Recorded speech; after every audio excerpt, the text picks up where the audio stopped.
Combien de temps encore faudra-t-il le dire et le répéter? Combien de temps nous reste-t-il avant de prendre pleinement conscience de la gravité de la situation hydrique dans nos pays du Maghreb? Si nous analysons le phénomène à l'aune des 40 dernières années, la disponibilité en eau douce a chuté de 40%. L'agriculture tunisienne est aujourd'hui en grande souffrance. En Libye, la pluviométrie a été très moyenne cette année.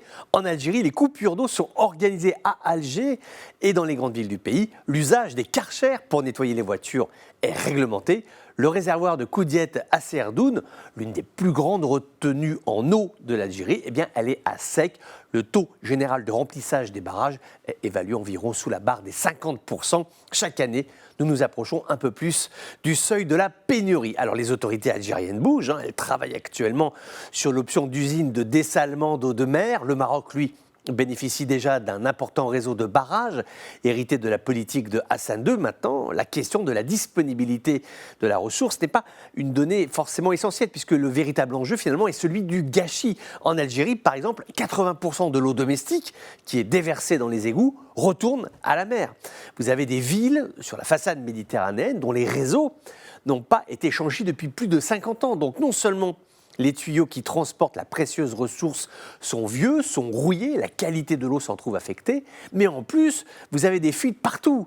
Parfois un filet d'eau, parfois quelques gouttes qui, multipliées par le nombre de fuites dans le pays, aboutit à des milliers de mètres cubes d'eau perdus à jamais. Nous avons assisté cette année à des scènes incroyables.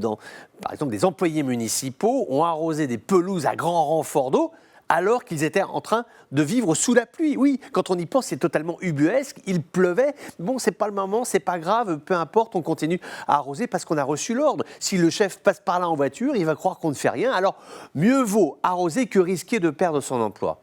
Voilà des exemples concrets d'incohérence, alors que l'eau est une ressource ô combien précieuse. Notre responsabilité est ici collective. La situation est telle que nous ne pouvons plus faire semblant. Avant, la gestion des eaux pouvait être entendue aller comme une posture. Aujourd'hui, c'est une nécessité absolue. Et si ça ne bouge pas demain, ce sera une urgence, une véritable urgence.